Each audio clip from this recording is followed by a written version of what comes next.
للہ وحدہ والصلاة والسلام علی من لا نبی بعدہ اما بعد فاعوذ باللہ من الشیطان الرجیم بسم اللہ الرحمن الرحیم ومن اسلم ممن افترى علی اللہ الکذب وهو يدعى الى الاسلام واللہ لا یہدی القوم الظالمین۔ اور اس شخص سے بڑا ظالم کون ہوگا جس نے اللہ پر جھوٹ کا افتراء کیا حالانکہ اسے اسلام کی طرف دعوت دی گئی، اور اللہ تعالیٰ ظلم کرنے والی قوم کو منزل پر نہیں پہنچایا کرتا۔ آج ہماری سورہ صف کی آیہ مبارکہ نمبر 7 کی تلاوت و ترجمہ کا شرف نصیب ہوا۔ سامعین، آج کی آیہ مبارکہ میں رب ذوالجلال نے سب سے زیادہ ظالم اس شخص کو قرار دیا ہے جو نعوذ باللہ اللہ پر الزام تراش دے۔ استغفر اللہ، الیاذ باللہ۔ اب اس کا جو ملزم ہے وہ براہ راست جو ہے وہ کون ہے؟ اللہ کی ذات، نعوذ باللہ۔ اللہ پر الزام تراش دیا۔ اب اللہ پر الزام تراشنا کیا ہے کہ نعوذ باللہ اللہ کے مقابلہ میں کسی اور کو معبود بنا لینا، یہ سب سے بڑا ظلم ہے۔ رب ذوالجلال خود قرآن پاک میں ارشاد فرماتا ہے ان الشرک لظلم عظیم، کہ سب سے بڑا جو ظلم ہے وہ کیا ہے؟ وہ شرک ہے۔ اب ایک تو یہ معنی ہے، اس معنی میں کہ اللہ تعالیٰ پر الزام تراشنا، جھوٹا الزام تراشنا، نعوذ باللہ، کہ اللہ کی نعوذ باللہ اولاد ہے، یا اللہ جیسا کوئی اور خدا ہے، اللہ جیسے نعوذ باللہ بت ہیں، یا یہ عقیدہ رکھنا کہ وہ بھی خدا ہے لیکن یہ چھوٹے خدا ہیں، نعوذ باللہ، استغفر اللہ، جیسا کہ یہ عقیدہ رکھا اہل بت پرست لوگوں نے اور اہل شرک لوگوں نے، یہ نظریہ بنائے رکھا۔ اور ہندوؤں میں آج بھی یہ نظریہ چل رہا ہے، ہندوستان کے اندر آج بھی لوگ جو ہیں اور جو ہندو جہاں پہ رہتے ہیں وہ آج بھی اس عقیدے اور نظریے پر قائم ہیں کہ ہمارے یہ خدا ہیں، لیکن نعوذ باللہ جو ان سب خداؤں سے بڑا بھی یہ خدا ہے اور وہی ہے جو اللہ ہے۔ تو یہ کیا ہے؟ یہ افتراء ہے، یہ ایک بہتان ہے اور الزام ہے اللہ تعالیٰ کی ذات پہ۔ اللہ فرماتا ہے وَمَنْ أَظْلَمُ مِمَّنِ افْتَرَىٰ عَلَى اللَّهِ الْكَذِبَ، اس سے بڑا ظالم اور شخص کون ہوگا جو اللہ پر یہ جھوٹا الزام لگاتا ہے۔ اب یہ جھوٹا بہتان جو ہے، بہتان جھوٹا الزام تو خیر ایک ویسے بہت بڑا جرم ہے۔ اللہ کے نبی صلی اللہ علیہ وآلہ وسلم اور قرآن پاک کی روح سے جس شخص نے کسی پر کوئی الزام لگایا اور وہ جھوٹا اور گواہ بھی نہ لا سکا اور وہ جھوٹا نکلا، تو اللہ تعالیٰ قرآن میں فرماتا ہے، حدیث مصطفیٰ صلی اللہ علیہ وسلم اس کی وضاحت فرماتی ہے کہ اس کو 80 کوڑے لگائے جائیں گے۔ اسے حد قذف کہا جاتا ہے۔ ہمارے اسلام میں حد قذف کہتے ہیں، جیسے حد زنا ہے کہ کوئی اگر زنا کرتا ہے غیر شادی شدہ مرد یا عورت تو اس کو 100 کوڑے، اور اگر کسی پہ کوئی جھوٹا الزام لگاتا ہے تو اسلام نے اس کے لیے 80 کوڑے مقرر کیے۔ اب اس سے اندازہ لگائیے کہ ہمارے معاشرے کے اندر یہ کتنا بڑا جرم کیا جاتا ہے۔ خواہ مخواہ بغیر کسی بات کے سوچے ہوئے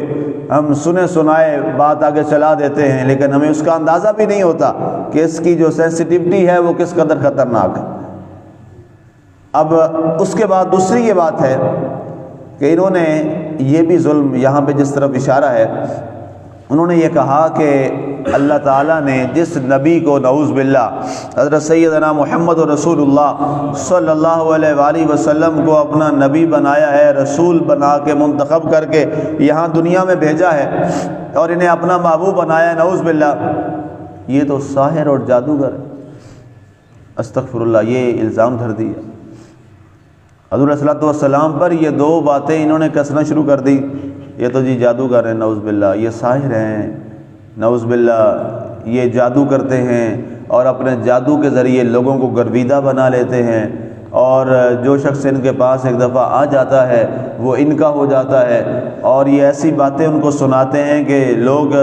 لا محالہ طور پر آتے ہیں ان کی مخالفت میں، اور جب واپس جاتے ہیں تو ان کے گیت گاتے جا رہے ہوتے ہیں۔ تو یہ کیا ہے؟ نعوذ باللہ، یہ ساحر ہے، جادوگر ہے، اور اپنے جادو کے ذریعے لوگوں کو شکار کر رہا ہے، حالانکہ نعوذ باللہ یہ اللہ کا نبی نہیں ہے۔ استغفر اللہ، یہ وہ سب سے بڑا الزام تھا جو انہوں نے ذات مصطفیٰ پہ لگایا صلی اللہ علیہ وآلہ وسلم۔ اب یہ بھی سرکار صلی اللہ علیہ وسلم پر الزام لگانا بھی حقیقتاً کس پہ الزام ہے؟ اللہ پر الزام۔ مفسرین نے یہ لکھا کہ سرکار دو عالم صلی اللہ علیہ وسلم پر الزام لگانا بھی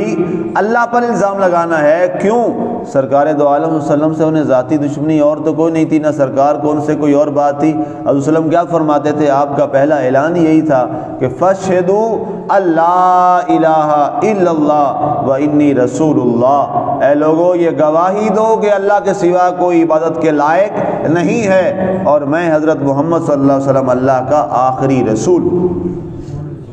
اب انہیں اسی بات پر اختلاف تھا کہ انہوں نے یہ جملہ کیوں کیا، یہ اعلان کیوں کیا۔ اب یہ دو وجوہات لکھی ہیں مفسرین نے الزام لگانے کی اللہ پر، ایک براہ راست اللہ پر الزام لگانا اور ایک سرکار کی ذات پر الزام لگانا، تو یہ ہو جائے گا بالواسطہ اللہ پر الزام ہے۔ گویا دونوں صورتیں اللہ فرماتا ہے، خواہ کوئی میری ذات پر الزام لگائے یا میرے حبیب کی ذات پہ الزام لگائے، من اظلم ممن افترى علی اللہ الکذب، اس شخص سے بڑا ظالم شخص کائنات میں کوئی نہیں، جو سب سے بڑا ظالم ہے، جو ان دو حوالوں سے یہ الزام لگا رہا ہے۔ وَهُوَ يُدْعَىٰ إِلَى الْإِسْلَامِ، حالانکہ اسے اسلام کی طرف دعوت دی گئی ہے۔ حضور صلی اللہ علیہ وسلم کیا فرما رہے ہیں؟ اسلام کی طرف بلا رہے ہیں، اللہ کے دین کی طرف بلا رہے ہیں، اسلام کی طرف دعوت دی جا رہی ہے۔ آج بھی اور قیامت تک کے لیے جو شخص بھی اسلام کی طرف دعوت دے، اسلام کی طرف بلائے، اور وہ کسی کو شیطانی ذہن رکھنے والے شخص کو یا شیطانی راستے پر چلنے والے انسان کو اگر وہ دعوت دین پسند نہ ہو اور وہ دعوت دین اس کو اچھی نہ لگے اور اس معاملے میں وہ کوئی الزام دھر دے، تو یاد رکھیے گا قرآن کا آج بھی فیصلہ وہی ہے کہ اس شخص سے بڑا ظالم کوئی اور شخص نہیں، کیونکہ اس دنیا میں، اس کائنات میں جو سب سے اچھا کام ہے، جو سب سے اچھا کام ہے، جس جیسا کام کوئی کائنات میں اور ہو ہی نہیں سکتا، وہ کیا ہے؟ وہ ہے دعوت دین کا اہتمام کرنا، اسلام کی طرف لوگوں کو بلانا۔ اس سے بڑا اچھا عمل کائنات میں کوئی نہیں ہے۔ بے شمار اس پر حدیثیں میں آپ کو پہلے بھی دروس میں سنا چکا ہوں، روین کے طور پر یا نیو کمرز کے لیے ایک حدیث میں حوالے کے طور پہ سنا دیتا ہوں۔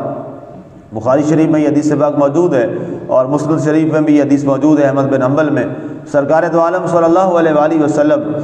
آپ مسجد میں تشریف لائے تو مسجد میں صحابہ کرام رضوان اللہ تعالی علیہم اجمعین کے دو گروہ الگ الگ تھے مسجد نبوی شریف میں۔ ایک گروہ تو وہ تھا جو نوافل پڑھ رہا تھا، عبادات میں لگا ہوا تھا، سجود میں تھا، رکوع میں تھا، جو بھی نوافل وغیرہ ہیں وہ ادا کر رہا تھا، اور دوسرے ایک کونے میں صحابہ کرام رضوان اللہ تعالی علیہم اجمعین کا وہ گروہ تھا جو ان میں ایک شخص بیٹھ کر قرآن کا درس دے رہا تھا اور باقی سارے لوگ قرآن کا درس جو ہے وہ سن رہے تھے، جیسے ہم بیٹھے ہوئے ہیں، میں درس دے رہا ہوں، آپ سن رہے ہیں۔ تو سرکار دو عالم صلی اللہ علیہ وسلم نے دونوں کو ملاحظہ فرمایا، دونوں کو دیکھا، اور سرکار دو عالم صلی اللہ علیہ وسلم اس گروہ میں چلے گئے جہاں پر قرآن کا درس پاک ہو رہا تھا، جہاں پہ قرآن پاک کی تعلیمات ہو رہی تھی۔ سرکار وہاں تشریف فرما ہو گئے، سرکار تشریف فرما رہے، اتنے میں ظاہر صحابہ نے جو اپنی نمازوں میں تھے جلدی جلدی مکمل کی، رسول اللہ کی طرف دوڑے کہ سرکار تشریف لائے ہیں، آ گئے۔ تو انہوں نے عرض کیا، یا رسول اللہ صلی اللہ علیہ وآلہ وسلم، آپ اس جماعت میں گروہ میں آ کے بیٹھ گئے ہیں، آپ ہمارے پاس تشریف نہیں لائے، اس کی کیا وجہ ہے؟ آپ نے جو فیصلہ کیا درست کیا، لیکن ہم اس کی وجہ جاننا چاہتے ہیں تاکہ ہم بھی اپنی اصلاح کر لیں۔ سرکار دو عالم صلی اللہ علیہ وسلم نے ارشاد فرمایا تم صرف اپنا فائدہ سوچ رہے تھے اور اپنے لیے جو کام کر رہے تھے، نوافل پڑھ رہے تھے، اپنے لیے عبادات کر رہے تھے، اپنے لیے، تمہارا کام اپنی ذات کے لیے تھا، لیکن یہ جو کام ہے یہ اپنی ذات کے لیے نہیں تھا، یہ میری پوری امت کے لیے کام ہو رہا تھا۔ اب دیکھیں سادہ سی بات ہے، میں نے محنت کی، اللہ نے کرم کیا، دین سیکھا، ایک پوری زندگی لگائی اس میں، لیکن اگر آپ تک یہ نہیں پہنچتا تو میرے اس اتنے علم پڑھے گا آپ کو تو فائدہ کوئی نہ ہوا، مجھے فائدہ ہے ذاتی طور پہ، آپ کو تو کوئی فائدہ نہ ہوا۔ میں ساری رات نوافل پڑھتا رہوں، دن کو پڑھتا رہوں، نوافل میں لگا رہوں، اس کا فائدہ آپ کو تو نہیں ہے، کوئی فائدہ نہیں آپ کو، میں اپنی ذات کے لیے کر رہا ہوں، میرے اپنے لیے ہے، کسی مسلمان کو اس کا فائدہ نہیں ہے۔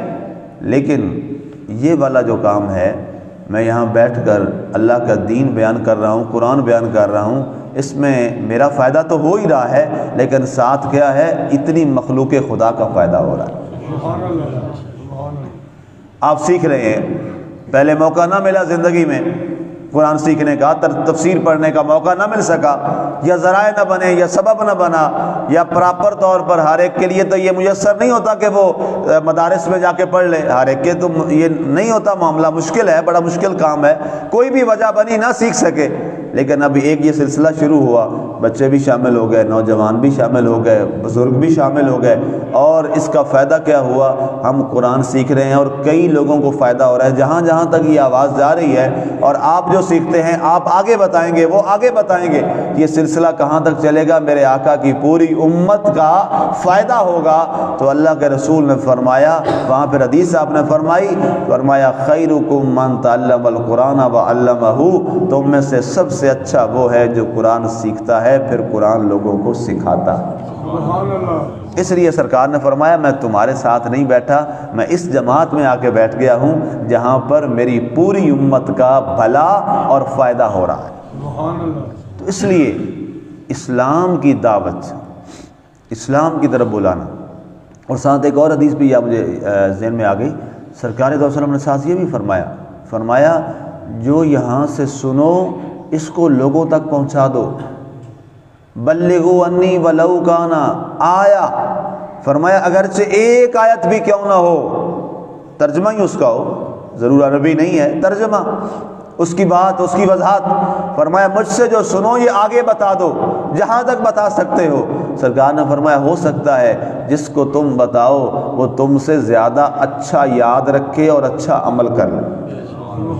اور فرمایا جب وہ اچھا یاد کر لے گا اور اچھا عمل کر لے گا، فرمایا اس کا فائدہ تمہیں یہ ہوگا کہ اس کا ثواب تمہیں بھی پہنچتا رہے گا، اور جس سے تم نے سیکھا اس کو بھی اس کا ثواب ملتا رہے گا۔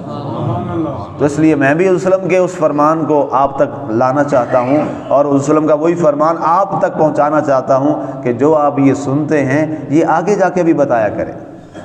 گھر میں بتائیں، بیوی بچوں کو بتائیں، اپنے آفس میں جاتے ہیں وہاں پہ بتائیں، جہاں شاپ پہ بیٹھتے ہیں وہاں پہ بتائیں، اپنے دوستوں میں بتائیں، جہاں جاتے ہیں۔ فضولیات بھی باتیں بھی تو کرنی ہیں، 10 سے 15 منٹ رہتا ہے بندہ بات کر لے کہ جی آج ہم نے جو فجر کے بعد درس قرآن ہوا، قرآن کی جی فلاں آیت تھی، نمبر بھی بتاتا ہوں، یہ آیت تھی، اس کا ترجمہ یہ تھا، اور اس میں آج ہم نے یہ سنا، اور ہمیں اس پہ عمل کرنا چاہیے، تو آپ کا نام بھی مبلغین میں آ جائے گا۔ تو آگے آخری بات جو اللہ فرماتا ہے واللہ لا یہدی القوم الظالمین، اللہ فرماتا ہے کہ ظالم قوم کو پھر کبھی راستہ نہیں ملتا، ظالم قوم کبھی راستہ نہیں پا سکتی، اس لیے کہ وہ ظالم ہو چکی ہے۔ اور یہاں ظلم سے کیا مراد ہے؟ اللہ پر الزام اور اللہ کے رسول پر الزام صلی اللہ علیہ وسلم پر، نعوذ باللہ۔ آج بھی یا کبھی بھی جو بھی اسلام پر شب خون مارے گا، یا اسلام کے خلاف کوئی ہرزہ سرائی کرے گا، یا اسلام کے خلاف کوئی سازش کرے گا، اللہ تعالیٰ اس کو ظالم فرما رہا ہے، اور اس کو کبھی پھر ہدایت اس کے مقدر میں نہیں آئے گی، اور وہ تباہ و برباد ہو جائے گا۔ اللہ تعالیٰ ہمیں ہمیشہ اسلام سے محبت کرنے والا بنائے، اسلام کی طرف دعوت دینے والا بنائے، اور اسلام کی آواز کو بلند کرنے والا بنائے، اور اسی پر ہمیں موت نصیب فرمائے۔ آمین۔ وما علینا الا البلاغ المبین۔